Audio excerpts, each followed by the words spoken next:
আর যদি আমরা আমাদের ইবাদত যদি আল্লাহর জন্য একনিষ্ঠতার জন্য যদি আমরা করতে না পারি, তাহলে অপেক্ষা করুন ওই ভয়াবহ কিয়ামতের জন্য, যেই ভয়াবহ কিয়ামত আসার কারণে আপনার মা আপনাকে চিনবে না, আপনার সন্তান আপনাকে চিনবে না, আপনার ধন সম্পদ আপনার কাজে আসবে না। ইয়াউমা লা ইয়ানফাউ মালু ওয়ালা বানুন।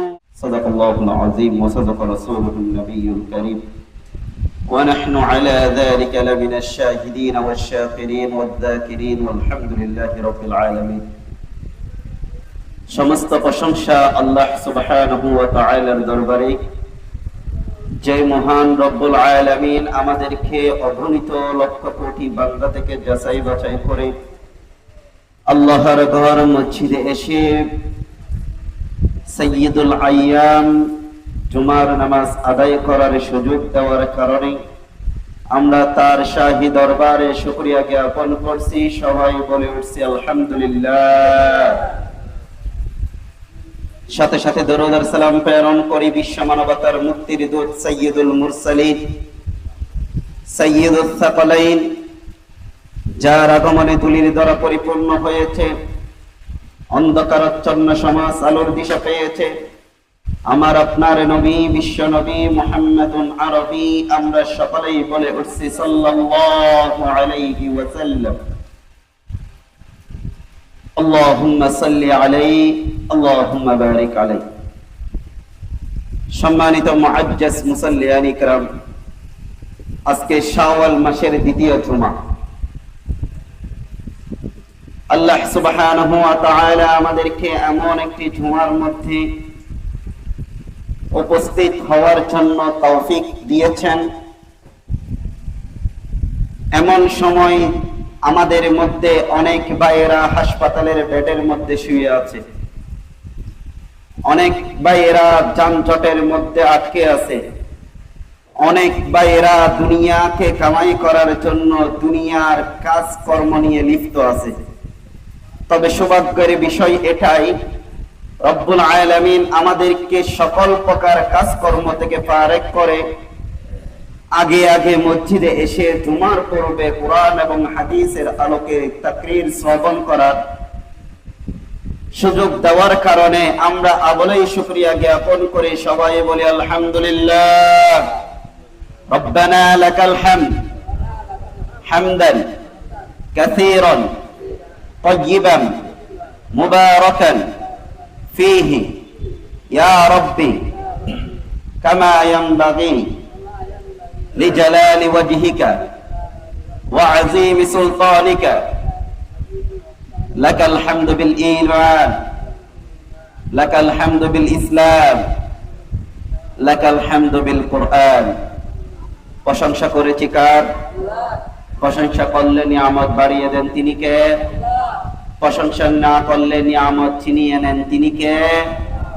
আল্লাহ। কেননা রব্বুল আলামিন নিজেই বলেন লা ইন শাকারতুম লা আযীদান্নাকুম ওয়া লা ইন কাফারতুম ইন্না আযাবি লাশাদীদ। যদি শুকরিয়া জ্ঞাপন করো তাহলে নিয়ামত বাড়িয়ে দেব, আর যদি শুকরিয়া জ্ঞাপন করতে তুমি অক্ষমতা প্রকাশ করো তাহলে তোমাকে আমি আমার কঠিন আযাবের সম্মুখীন করে ছাড়ব। কথা কা আল্লাহ। তাহলে আমরা আবার বলি আলহামদুলিল্লাহ। সম্মানিত মুআজ্জাজ মুসাল্লিয়ান ইকরাম, আজকের জুমার মধ্যে আমি আপনাদের মাঝে আলোকপাত করার জন্য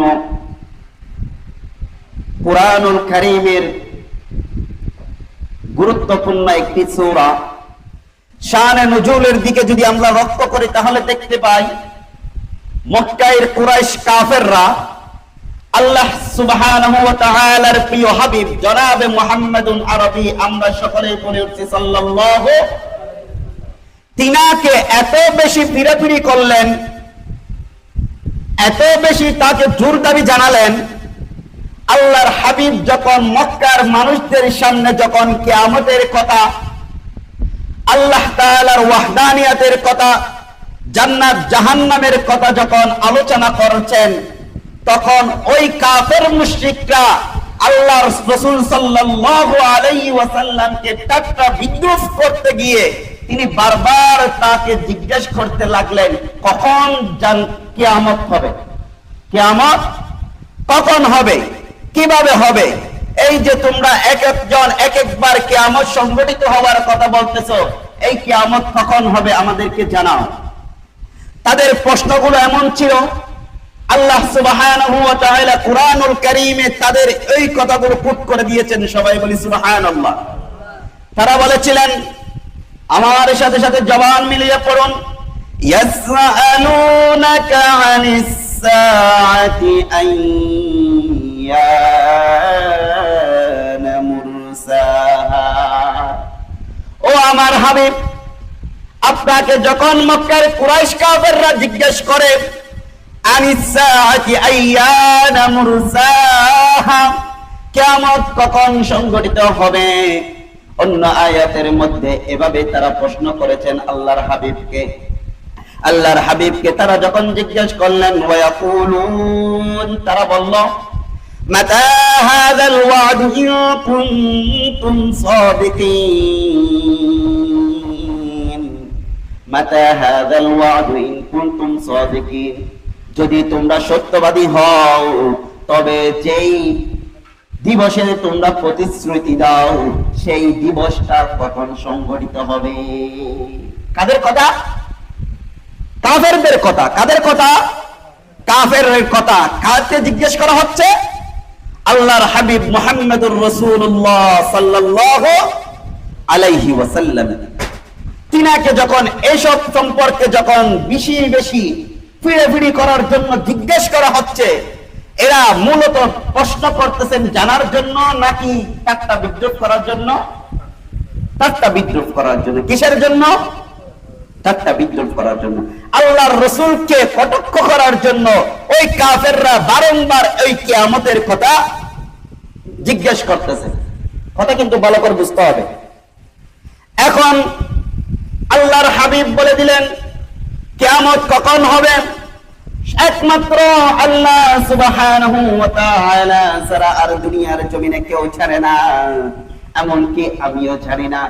তবে আমাকে এমন কিছু আলামত জানিয়ে দেওয়া হয়েছে যে আলামত গুলো প্রকাশ হওয়া দেরি, কিয়ামত সংঘটিত হওয়া দেরি হবে না।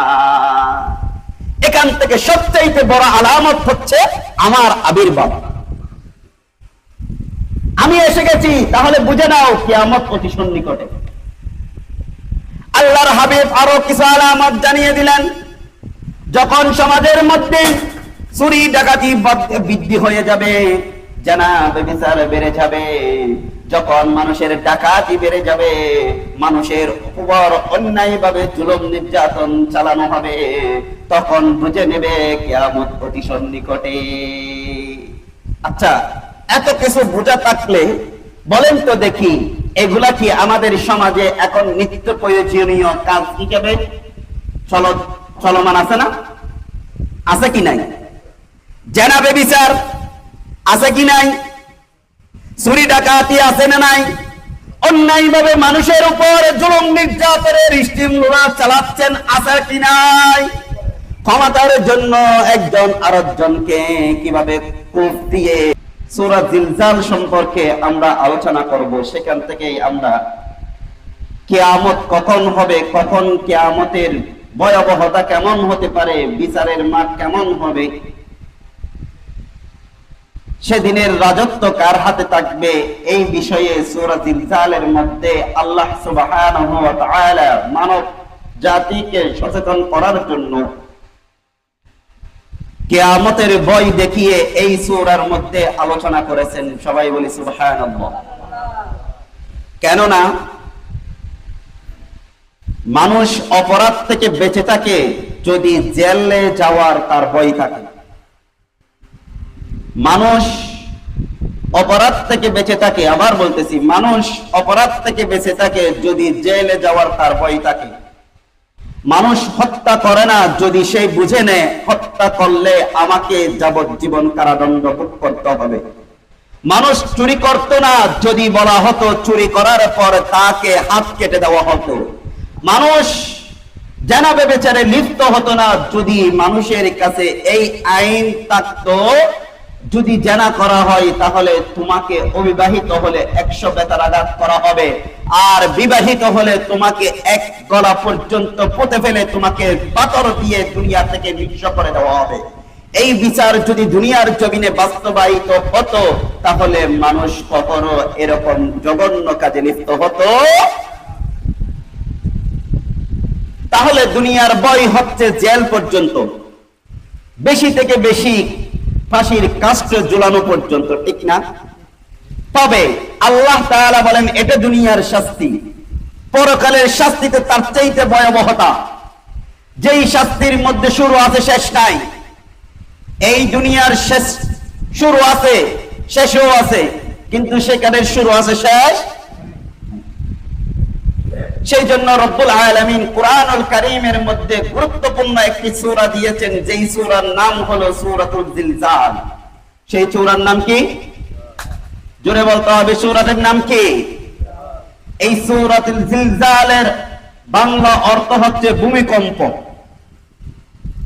কিয়ামত কখন হবে, কিভাবে হবে থেকে কল্লা আলাদা করতেছে এমন দৃশ্য আমাদের বাংলার জমিনে, গোটা বিশ্বের জমিনে পাওয়া যাচ্ছে কি যাচ্ছে না?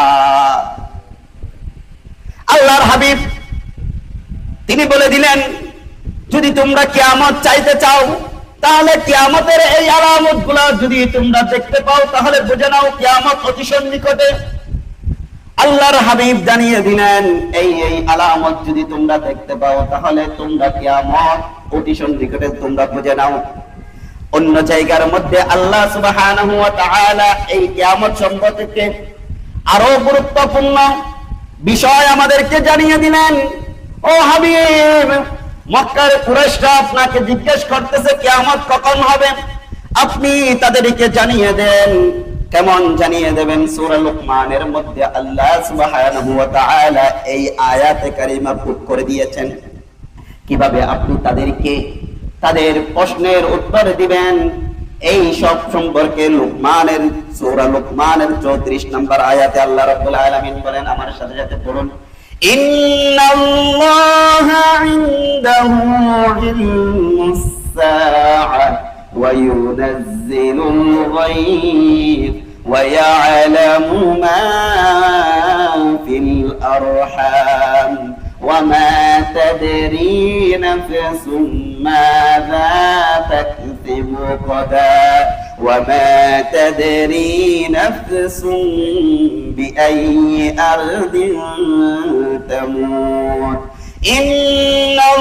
ইন্নাল্লাহা আলীমুন খাবীর। আল্লাহু আকবার।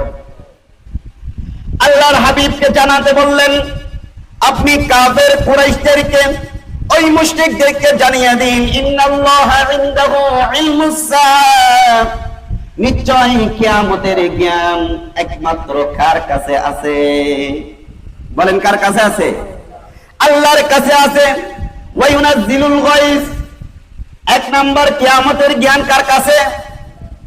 2 নাম্বার হলো ওয়া ইউনাজ্জিলুল গায়ব, তিনি বৃষ্টি বর্ষণ করেন। কয় ফোঁটা কখন কোন জায়গায় বৃষ্টি হবে একমাত্র আল্লাহ ছাড়া দুনিয়ার আর কেউ জানে নাকি?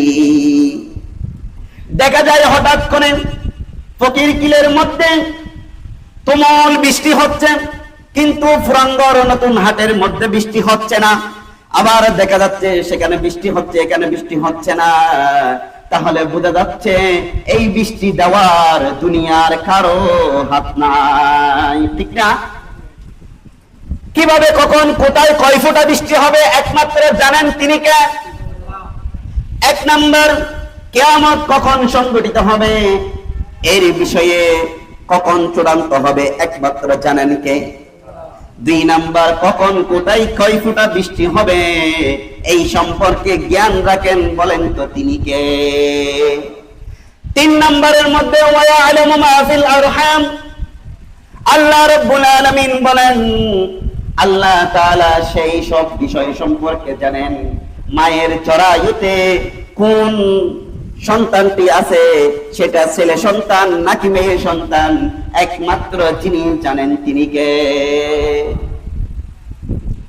আমার বাবা এবং মায়ের সাথে সংমিশ্রণ হওয়ার কারণে, সহবাস হওয়ার কারণে আমার বাবার নাবাক পানি যখন আমার মায়ের রহমে গিয়েছে, ওই রহম থেকে পুরুষ সন্তান জন্ম নিবে নাকি নারী সন্তান জন্ম নিবে, এই বিষয় সম্পর্কে একমাত্র যিনি জানেন তিনি কে?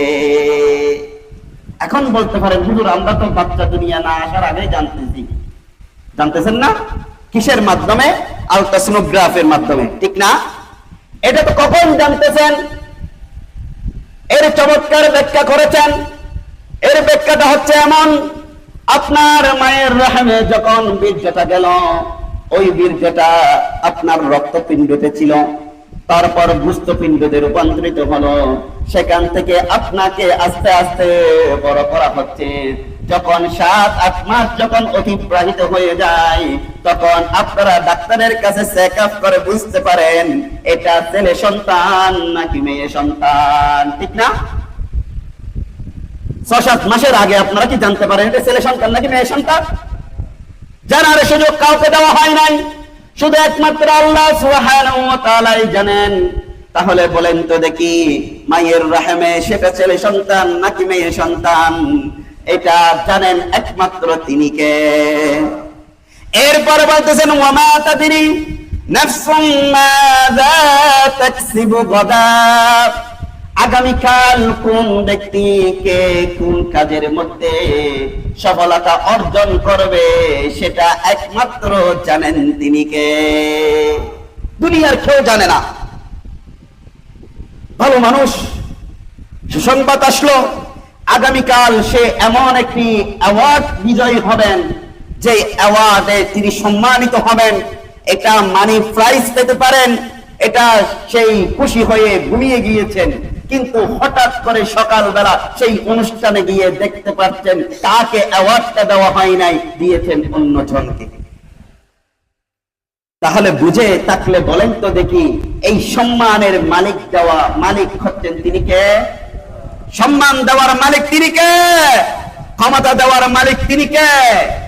দুনিয়ার কেউ কখনো সম্মান নিজে কেড়ে নিতে পারে না যদি আল্লাহ না দেন, ঠিক না? এরপরে বলতেছেন, ওয়া মা তাদরি নাফসুম বিআইয়ি আরদিন তামুত, এই বিষয়ে দুনিয়ার কেউ জানে না সে কখন কোথায় মৃত্যুবরণ করবে। বলেন কখন কোথায় মৃত্যুবরণ করবে? একমাত্র আল্লাহ সুবহানাহু ওয়া তাআলা ছাড়া দুনিয়ার আর কেউ জানে না, ঠিক কিনা? আপনার মৃত্যু যদি সৌদি আরবে রাখা হয়, আপনি হজ করতে গিয়ে হলেও সেখানে মৃত্যুবরণ করবেন।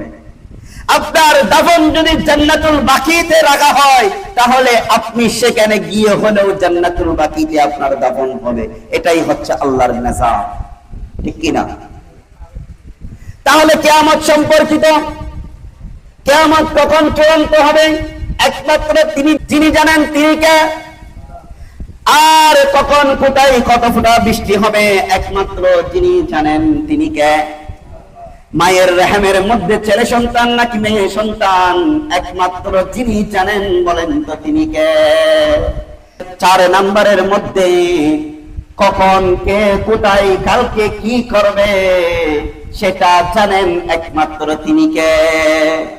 সে কখন কোথায় মৃত্যুবরণ করবে একমাত্র যিনি জানেন বলেন তো তিনি কে? এই 5টি জ্ঞান আল্লাহ সুবহানাহু ওয়া তাআলা কাউকে দেন নাই। সুবহানাল্লাহ। আপনি কি জানেন আপনার কালকে ফকির কিলের মধ্যে বৃষ্টি লাগবে? কি লাগবে? বৃষ্টি লাগবে। আপনি চাইলেই কি বৃষ্টি আসমান থেকে পাঠাইতে পারবেন?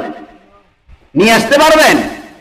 আপনি আগামীকাল টাকার প্রয়োজন, আপনি কি কালকেই আপনার একটা শূন্য টাকাও নাই, কালকে টাকার প্রয়োজন, আপনি কি চাইলেই কি আল্লাহর কাছ থেকে টাকা আনতে পারবেন?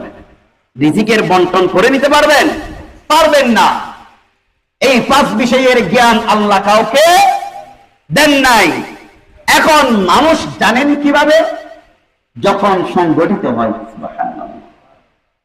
মৃত্যু আসলেই বুঝতে পারে হার্ট অ্যাটাক করার কারণে মৃত্যু হয়েছে। যখন সফলতা অর্জন করার পর, হ্যাঁ আমি বুঝতে আমিও সফল হবো, হাঁটাল্লাই এর আগে হইতে নেওয়া। তাহলে বলতেছিলাম ওই মক্কার কুরাইশরা আল্লাহর রাসূলকে যখন ফিরাফিরি করতেছেন, বেশি বেশি প্রশ্ন করতেছেন কিয়ামত কখন সংঘটিত হবে, আল্লাহ তাদের প্রশ্নের জবাবে এই সূরা লুকমানের এই আয়াতে কারিমা নাযিল করে দিলেন। সুবহানাল্লাহ। তাদেরকে জানিয়ে দিলেন, তোমরা কিয়ামত সম্পর্কে আমার হাবিবকে জিজ্ঞেস করো না, কারণ কিয়ামতের জ্ঞান একমাত্র আমি রব্বুল আলামিনের কাছে। তোমরা তাকে জিজ্ঞেস করলে সে কখন সংগঠিত হবে, চূড়ান্ত বাস্তবায়িত হবে, সেটা তোমাদেরকে জানাতে পারবে না। আল্লাহর হাবিব জনাবে মুহাম্মদুল আরবি সাল্লাল্লাহু আলাইহি ওয়াসাল্লাম বলেছেন, তোমরা কিয়ামত কখন হবে সেই বিষয়ে জিজ্ঞেস না করে কিয়ামতের জন্য তোমরা প্রস্তুতি গ্রহণ করো। বুদ্ধিমানের কাজ কি? কিয়ামত কখন হবে সেই বিষয়ে ফিরাফিরি করা, নাকি কিয়ামত আসার আগে নিজেকে প্রস্তুতি করা আখিরাতের জন্য? কেননা যাকে সাইয়্যিদুল মুহাদ্দিসিন বলা হয়, হযরত আবু হুরায়রা রাদিয়াল্লাহু তাআলা আনহু হতে বর্ণিত জামিউত তিরমিজির মধ্যে হাদিস নাম্বার 2306 নাম্বার হাদিস। এই হাদিসের মধ্যে আল্লাহর হাবিব জনাব মুহাম্মদুল আরবি সাল্লাল্লাহু আলাইহি ওয়াসাল্লাম তার উম্মতদেরকে জানিয়ে দিলেন, বাদিউ বিল আমালি সাবআন, তোমরা 7টি আমলে বেশি বেশি প্রতিযোগিতা করতে যত্নবান হও। কয়টি আমলে? জোরে বলেন, কয়টি আমল? 7টি আমল। কেমন আমল? আল্লাহর হাবিব প্রশ্ন আকারে আমাদেরকে জিজ্ঞেস করতেছেন, হাল তানজুরুনা ইল্লা ফাতারান মুনসিয়া, তোমরা কি এমন কিছু অপেক্ষায় আছো, এমন দারিদ্রতার অপেক্ষায় আছো যেই দারিদ্রতা আসার পরে তোমরা আল্লাহ তাআলাকে ভুলে যাবে? তোমরা কি এমন দারিদ্রের অপেক্ষায় করছো যেই দারিদ্রতা তোমাকে তোমার কাছে আসার পর তুমি আল্লাহকে ভুলে যাবে? বলেন তো দেখি, দারিদ্রতা আসলে কাকে ভুলে যায়? আল্লাহকে। মাথায় জ্ঞান থাকে না, কখন কোথায় কি করবে, চুরি করবে নাকি ডাকাতি করবে, কাকে মারবে নাকি কাকে মারবে, কার পিছে হাঁটবে নাকি কার পিছে হাঁটবে, সেটা তার এই দিমাগের মধ্যে কোনো কাজ করে। সেটা হকের পক্ষে গেল নাকি বেহকের পক্ষে গেল, সেটা সত্যের পক্ষে গেল নাকি অসত্যের পক্ষে গেল, সেটা শরীয়ত বিরোধী হয়েছে কিনা নাকি সেটা শরীয়তের পক্ষে হয়েছে, এটা বুঝার তার বোধগম্য হয়। কারণ কি? দারিদ্রতা। কারণ কি? দারিদ্রতা। দারিদ্রতার কারণে এখন দেখতে পাচ্ছি আমার মুসলমান ফ্যামিলিরাও বিধর্ম রূপ দিচ্ছেন, ঠিক না? সেদিন দেখতে পেলাম ইহুদি ধর্ম যা দিয়েছেন আমার মুসলমান মা বোনেরা। আবার কখনো কখনো কখনো কখনো ইসলাম বিরোধী কথাও বলে। কিসের কারণে? বলেন না কিসের কারণে? টাকার কারণে। বাংলাদেশের মধ্যে একটা বেশ্যা আছে, বেশ্যা তসলিমা নাসরিন। কি তসলিমা? বেশ্যা হইতে মানে বলছো না, বেশ্যা নয়, এটা নাস্তিক। এটি কি? নাস্তিক। সব সময় কোরআন বিরোধী কথা বলে, কোরআনের আইন নিয়ে কথা বলে, আল্লাহ তাআলার জাত এবং আল্লাহর রাসূলের সম্মান নিয়ে কথা বলে। তাকে বেশ্যা বললে কোনো দোষের হয় না। সে বলতেছেন সংসদের মধ্যে নাকি টুপি আর দাড়িওয়ালারাই চেয়ে গেছে। নাউযুবিল্লাহ। সংসদের মতো পবিত্র রাখান জায়গার নেছে টুপি আর দাড়িওয়ালারা কি হবি ওই চাই গেই ওই এটা আর গুলো দেখানো যার বলো ও তো মূল দেখা যাচ্ছে। কি দেখা যাচ্ছে? মূল দেখা যাচ্ছে। আচ্ছা বলেন তো দেখি, এটা ইসলামের পক্ষে গিয়েছেন নাকি ইসলামকে কটূক্তি করেছেন? তার নাম কি? বলেন, তার নাম কি? তাসলিমা নাসরিন। এটা মুসলমানের নাম নাকি হিন্দুর নাম? বলেন, কার নাম? মুসলমানের নাম। তাহলে আজকে সেই ইসলামের বিপক্ষে কথা বলতেছেন কেন? ইসলামের বিপক্ষে কথা বলতেছেন কেন? সে টাকার লোভে পড়ে গেছে। কিসের লোভে? টাকার লোভে। Money is power. টাকা হচ্ছে শক্তি। টাকাই কি? শক্তি। টাকা যেখানে কলম চলে সেখানে, ঠিক না? বলেন না, টাকা যেখানে কলম বনাঞ্চলের সেখানে আজকে তাকে ইহুদি খ্রিস্টানরা পালতেছেন বিদায় সেই ইসলাম বিরোধী কথা বলতেছেন। সে বাংলাদেশ থেকে বিতাড়িত হয়েছেন, বুরকার বিরুদ্ধে সে কথা বলেছে, অথচ তাকে পালাতে হয়েছে বুরকা পরে। এইসব সে করতেছেন কিসের জন্য? টাকার জন্য। কিসের জন্য? টাকার জন্য। সেই জন্য আল্লাহর হাবিব বলেছেন,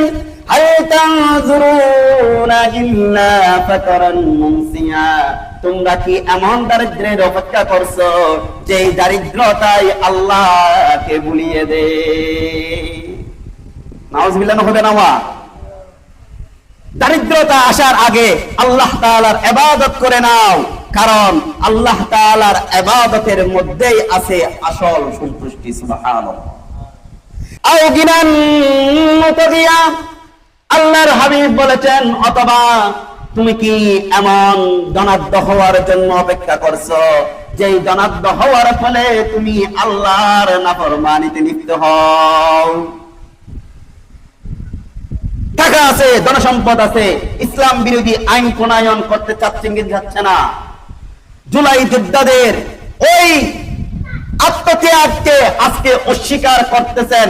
কি করতেছেন না? কিসের কারণে? টাকার কারণে। কিসের কারণে? টাকার কারণে, ক্ষমতায় যাওয়ার কারণে। তারা বলতে চাচ্ছে আমরা ক্ষমতায় গিয়েছি, সেই জন্য আজকে আমরা যেমন ইচ্ছে তেমন করব। আর তাদেরকে ওয়াদা দিয়েছি শুধু ভোটের জন্য, ভোট শেষ তাদের ওয়াদা রক্ষা করা তাদের কোনো প্রয়োজন না। কিসের জন্য? টাকার জন্য। জুলাই রেভলিউশনকে তারা অস্বীকার করতেছে। জুলাই যোদ্ধাদেরকে, আমার যেই সব ভাই বোনেরা পঙ্গুত্ব বরণ করেছে, শহীদ হয়েছে, নিজের শরীরের তাজা রক্ত মানুষকে মুক্ত করার জন্য, স্বৈরাচার থেকে মুক্ত হওয়ার জন্য ঢেলে দিয়েছে, আজকে যারা ক্ষমতায় গিয়েছেন তারাই ওদের রক্তের সাথে বেঈমানি করতেছেন। কি করতেছেন না? এটা করতেছেন কিসের জন্য? টাকার জন্য। সেই জন্য আল্লাহর হাবিব বলতেছেন, আও গিনান মুতাগিয়া, তুমি কি এমন ধনাঢ্য হওয়ার জন্য অপেক্ষা করতেছ যেই ধনাঢ্য হওয়ার ফলে তুমি আল্লাহর নাফরমানিতে লিপ্ত হবে? আও মারাদান মুফসিদা, তুমি কি এমন অসুস্থতার জন্য অপেক্ষা করছো যে অসুস্থতা হওয়ার পর তোমার শরীর নষ্ট হয়ে যায়, তোমার স্বাস্থ্য ঠিক থাকে না, তুমি উঠতে বসতে পারো না, নিজে চলতে পারো না, এমন অসুস্থতার কি তুমি অপেক্ষা করতেছো? তাহলে বোঝা গেল অসুস্থ হওয়ার আগে সুস্থ শরীর যখন আছে তখন কার ইবাদত করতে হবে। এরপরে বলতেছেন, আও হারামান মুফান্নিদা, এমন বার্ধক্যের অপেক্ষায় আছো নাকি যেই বার্ধক্যে তুমি উপনীত হওয়ার পর তুমি নিজের ব্যালেন্স নিজেই হারিয়ে ফেলবে? এমন বৃদ্ধ হওয়ার কি অপেক্ষা করতেছ যেই বার্ধক্য তোমার কাছে চেয়ে যাওয়ার ফলে তোমার আর কিছুই ভালো লাগবে না, তোমার হাঁটলে বসতে ইচ্ছা করে না, বসলেই উঠতে ইচ্ছা করে না, প্রস্রাব করতে যাইলেই তোমার পায়খানার অবস্থা হয়ে যায়, পায়খানা করতে যাইলে প্রস্রাবের অবস্থা হয়ে যায়, ওযু করলে ওযু ঠিক থাকে না, আল্লাহ বলতে আলগা লেগে যায়। এমন বার্ধক্যের তুমি অপেক্ষা করতেছ? এই বার্ধক্য আসার পূর্বেই তুমি কি হয়ে যাও? আল্লাহর সন্তুষ্টির জন্য ইবাদত করতে থাকো। কার কথা? এরপরে বলতেছেন, আও মাউতান মুজহিজা, অথবা এমন মৃত্যুর জন্য কি তুমি অপেক্ষা করতেছ যেই মৃত্যু হঠাৎ আপতিত হয়, হঠাৎ এসে যায়? আচ্ছা বলেন তো দেখি, ও আমার ফকির কিলবাসী, আজকে আমাদের এখানে যদি মৃত্যু কারো থেকে থাকে তাহলে মালাকুল মউত আসার আগে কি ঘন্টা বাজিয়ে আসবে? অমুক জায়গায় অমুক ঘরের মধ্যে অমুককে আমি আজকে জান কবজ করব, এটা কি সে ঘন্টা বাজিয়ে বা নোটিশ দিয়ে আসবে? আসবে না।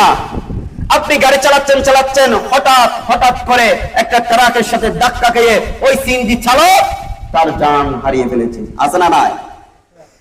বাইক নিয়ে ঘর থেকে বাহির হয়েছেন কক্সবাজারের উদ্দেশ্যে, হঠাৎ ট্রাকের চাপে পড়ে জীবন হারিয়ে ফেলেছে এমন অসংখ্য যুবক যুবতী আছে না নাই? দৌলতিয়া ফেরিঘাটের মধ্যে তাদের গন্তব্য যেই যেখান থেকে এসেছে সেখানে ফিরে যাবে। এখন যে বলেন তো দেখি, তারা কি কখনো চিন্তা করেছে ওই ফেরিঘাটে যাইলেই তাদের মৃত্যু হবে? এই মৃত্যুর খবর যদি ওই দৌলতদিয়া যদি ফেরিঘাটের মানুষরা জানতো, তাহলে তারা কি কখনো ওই বাসে উঠতো? বলেন, বাসে উঠতো? আস্ত একটা বাস ওই ফেরিঘাটের মধ্যে ঢুকে গেল, মানুষ জীবন, তাদের জান প্রাণ ওইখানেই শেষ হয়ে গেছে, ঠিক না? এই হঠাৎ মৃত্যু আসার পূর্বেই আপনারা কি হয়ে যান? আল্লাহর সন্তুষ্টিতে ইবাদতে লিপ্ত হয়ে যান। আর যদি আপনারা আল্লাহর সন্তুষ্টিতে যদি ইবাদতে লিপ্ত না হন, তাহলে অপেক্ষা করুন সেই কিয়ামতের, যেই কিয়ামতের ভয়াবহতা আপনি সহ্য করার মতো ক্ষমতা না, ঠিক না? এরপরে আল্লাহর হাবিব বলতেছেন, আউদ দাজ্জাল, অথবা কি তুমি দাজ্জালের অপেক্ষা করছো? ফাশাররু গায়িবিন ইয়ানতাযির, যে অদৃশ্য অমঙ্গলের অপেক্ষায় কি তুমি আছো? যেই দাজ্জাল আসার পর তোমাকে তোমার রব থেকে বিমুখ করে নেবে, ওই দাজ্জালের বাম হাতে জান্নাত থাকবে, ডান হাতে জাহান্নাম থাকবে। সে সকালবেলা ধান খেতে ধানের বীজ ফলাবে, বিকেল বেলা সেখান থেকে ধান উত্তোলন করবে, এখানে মানুষকে খাওয়ানোর জন্য বলবে। এগুলা দেখিয়ে সে বলবে, আমি হলাম তোমাদের রব, তোমরা এখন আমাকে রব মানো, আমার উপর ঈমান আনো। তোমরা কি ওই দাজ্জালের অপেক্ষায় আছো? যেই দাজ্জাল তোমার রব থেকে তোমাকে বিমুখ করে ফেলবে, তোমাকে জাহান্নামের অধিবাসী করে ফেলবে, তুমি কি ওই দাজ্জালের অপেক্ষায় আছো? কার কথা? আল্লাহর রাসূল আমাদেরকে জানিয়ে দিচ্ছেন, তোমরা এই দাজ্জালের ফিতনা আসার পূর্বে তোমরা আল্লাহর সন্তুষ্টিতে ইবাদত করো। আল্লাহর সন্তুষ্টিতে যদি ইবাদতে লিপ্ত হয়ে যাও, তাহলে তুমি ওই দিন দাজ্জালের ফিতনায় পতিত হবে। এরপর বলতেছেন, আউইসা, অথবা কি তোমরা কিয়ামতের জন্য অপেক্ষা করতেছো? অথবা কি তোমরা কিয়ামতের জন্য অপেক্ষা করতেছো? যেই কিয়ামত সংগঠিত হওয়ার পর সেই কিয়ামতের উদাহরণ হবে এমন, সেই কিয়ামতের তিক্ততা তুমি সহ্য করতে পারবে না, সেই কিয়ামতের ভয়াবহতা তুমি সহ্য করতে পারবে না। ওই কিয়ামত আসার পূর্বেই আল্লাহর হাবিব জানিয়ে দিচ্ছেন, তোমরা আল্লাহর সন্তুষ্টিতে ইবাদত করে নাও, তাহলে তোমরা জান্নাত কামাই করতে পারবে। সুবহানাল্লাহ। তাহলে বলতেছিলাম, আল্লাহর হাবিবকে প্রশ্ন করলে কিয়ামত সম্পর্কে, আল্লাহর হাবিব এই হাদিসটি জানিয়ে দিলেন। আল্লাহ সুবহানাহু ওয়া তাআলা কুরআনুল কারীমের সূরা লুকমানের মধ্যে জানিয়ে দিলেন, এই বিষয় সম্পর্কে তোমরা আল্লাহর হাবিবকে প্রশ্ন করো না, কারণ এই সব বিষয়ের একমাত্র জ্ঞানদাতা আমি। সুবহানাল্লাহ। নবী করিম সাল্লাল্লাহু আলাইহি ওয়াসাল্লাম বলেছেন, কিয়ামত যে তোমরা ফিরাফিরি করতেছো, কিয়ামত অতি সন্নিকটে। কেমন সন্নিকটে? বুখারীর বর্ণনায় 4918 নম্বর হাদিস, হযরত সাহাল ইবনে সাদ আস-সাঈদী সাহিব রাসূলুল্লাহ সাল্লাল্লাহু আলাইহি ওয়াসাল্লাম, আল্লাহর হাবিবের সাহাবী হযরত সাঈদ ইবনে সাদ, আল্লাহর হাবিব জনাবে মুহাম্মদুন আরবি সাল্লাল্লাহু আলাইহি ওয়াসাল্লাম থেকে বর্ণনা করতেছেন। তিনি বললেন, আল্লাহর হাবিব বলেছেন, বুইস্তু আনা ওয়াসাম কাহাদিহি মিন হাদিহি। আল্লাহর হাবিব বলেছেন, আমার আবির্ভাব এবং কিয়ামতের মধ্যে এই আঙ্গুল এবং এই আঙ্গুলের দূরত্বের ন্যায়। আও কাহাতাইন, অথবা বলেছেন এই দুটির ন্যায়। আবার বলেছেন এই বলে তিনি ওয়াকারানা বাইনাস সাবাবাতি ওয়াল মুসতা, এই বলে আল্লাহর হাবিব জনাবে মুহাম্মদুন আরবি মধ্যমা আঙ্গুলি এবং শাহাদাত আঙ্গুল সাহাবায়ে কেরামদেরকে এভাবে দেখিয়েছেন। সুবহানাল্লাহ। আচ্ছা বলেন তো দেখি, মধ্যমা আঙ্গুলি এবং তর্জনী আঙ্গুলের মধ্যে, শাহাদাত আঙ্গুলের মধ্যে বেশি দূরত্ব আছে নাকি? বলেন আছে? নাই। এই আঙ্গুল এবং এই আঙ্গুলে যাইতে যেমন বেশিক্ষণ সময় লাগে না, বেশিক্ষণ সময়ের প্রয়োজন হয় না, আল্লাহর হাবিব ওই সাহাবায়ে কেরামদেরকে জানিয়ে দিলেন, আমার এবং কিয়ামতের মধ্যে এই দুই আঙ্গুলের ন্যায়, এই দুই আঙ্গুলের মধ্যে একটা থেকে আরেকটাতে যাইতে যেমন বেশিক্ষণ সময় লাগে না, আমি আসার পর কিয়ামত আসতে বেশি দিন সময় লাগবে না। সুবহানাল্লাহ। তাহলে এই কিয়ামত আসার আগে আমাদেরকে কার সন্তুষ্টিতে ইবাদত করতে হবে? বলেন, কার সন্তুষ্টিতে? আল্লাহর ইবাদতে সন্তুষ্টিতে আমাদের মনোমুগ্ধকর হতে হবে। আর যদি আমরা আমাদের ইবাদত যদি আল্লাহর জন্য, একনিষ্ঠতার জন্য যদি আমরা করতে না পারি, তাহলে অপেক্ষা করুন ওই ভয়াবহ কিয়ামতের জন্য, যেই ভয়াবহ কিয়ামত আসার কারণে আপনার মা আপনাকে চিনবে না, আপনার সন্তান আপনাকে চিনবে না, আপনার ধনসম্পদ আপনার কাজে আসবে না। ইয়াউমা লা ইয়ানফাউ মালু ওয়ালা বানুন। সেদিন কিয়ামত আসা, যখন কিয়ামত সংঘটিত হয়ে যাবে, আপনার ধনসম্পদ আপনার কোনো কাজে আসবে না। আপনার সন্তান, যেই সন্তানকে আপনি প্রতিষ্ঠিত করার জন্য গায়ের রক্ত আপনি জমিনে ঢেলে দিয়েছেন, আপনি নিজে না খেয়ে তাকে খাওয়িয়েছেন, ওই সন্তান কাল কিয়ামতের মহা মুসিবতের সময় আপনার পক্ষে গাইবে না, সে বলবে নফসি নফসি নফসি। আসসালামু আলাইকুম ওয়া রাহমাতুল্লাহি ওয়া বারাকাতুহু।